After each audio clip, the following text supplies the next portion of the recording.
name Gabriel Princip does not have the same notoriety as many of the key protagonists of the 20th century, but without wanting to overstate the fact, his assassination of Archduke Franz Ferdinand would set the agenda for the whole of the 20th century.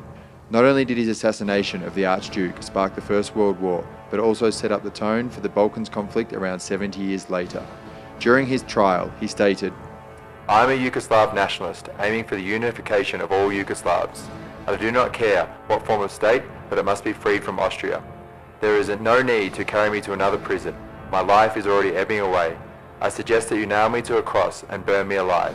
My flaming body will be a torch to light my people on their path to freedom." After his assassination, the Great War broke out in 1914 and it was expected to be short, but lasted for more than 4 years. On July 28th, the Austro-Hungarian Empire declared war on Serbia. On the 29th, Russia ordered the general mobilization of its troops. On August the 1st, Germany declared war on Russia, considering the Russian troops' mobilization as an act of war. France, according to the French-Russian alliance signed in 1894, took some precautionary measures on its frontiers. On August the 3rd, Germany declared war on France, and on August the 4th, as Germany invaded neutral Belgium, Britain declared war on Germany, thereby starting what was to be known at the time, the War to End All Wars. The war can often be seen in terms of long geopolitical outcomes and statistics that seem to belie the enormity of the situation.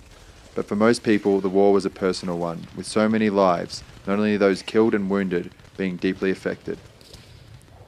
Albert Cobb was an Australian who died on the 7th of August 1915 in the Battle of Walker's Ridge, 5 days after he wrote this letter to his wife and young child.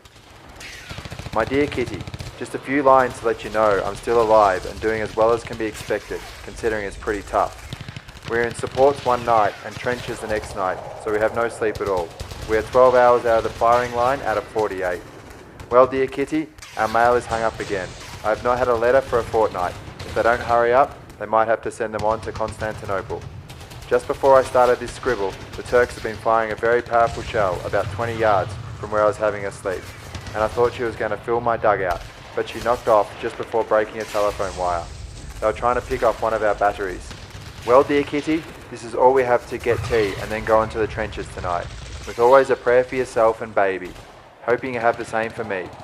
Remember me to Mother and to all of our friends, hoping this will find you and the baby in the best of health, with fond love and wishes, from your loving husband, Albert Cobb." But many were unable to write their final letters home, with the family receiving a generic letter from a commanding officer. "On behalf of the officers and men of my company, I wish to offer you my sincere sympathy in the bereavement you have sustained in the death of your husband. I feel that you would like to know that your husband had the goodwill and esteem of all his comrades, and his loss was felt with general sorrow by the company. Your husband was mortally wounded on the 16th of September by a bomb from an enemy aeroplane. He received immediate medical attention but died almost immediately as he was unconscious. I'm sure that he suffered no pain. If there is anything you would like to know or that I can do to help you, I shall be only too pleased to do so. Again, assuring you of your sympathy with you and your little girl, I remain yours sincerely, Edgar H. Colcutt, Captain."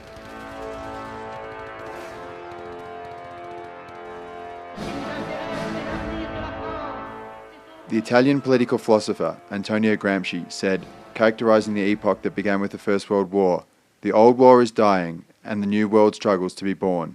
Now is the time of monsters." The productive forces of each nation were outgrowing the nation-state framework, and the birth of a truly global capital was being witnessed. Professor Mark Harrison of the University of Warwick explains.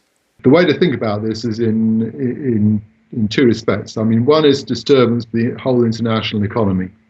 And that is that during the war, a number of countries, particularly primary producers like countries in Latin America, they got used to having stronger markets for their manufactured goods. They were cut off from European trade. So they became more self-sufficient, and then there was problems adjusting back after the war. Within the major economies, there was a shift of leadership. Britain was in a much more difficult situation after World War I because it had lost a lot of assets, was now owed a lot of money to America. Countries America was now one of the big players in the world economy. The experiences of the war are commonly assumed to have led to a collective national trauma for all the participating countries. The optimism of 1900 was entirely gone, and those who fought became known as the Lost Generation because they never fully recovered from their suffering. For the next years, most of Europe mourned privately and publicly. Memorials were erected in thousands of villages and towns. The last remaining survivor died in February 2012.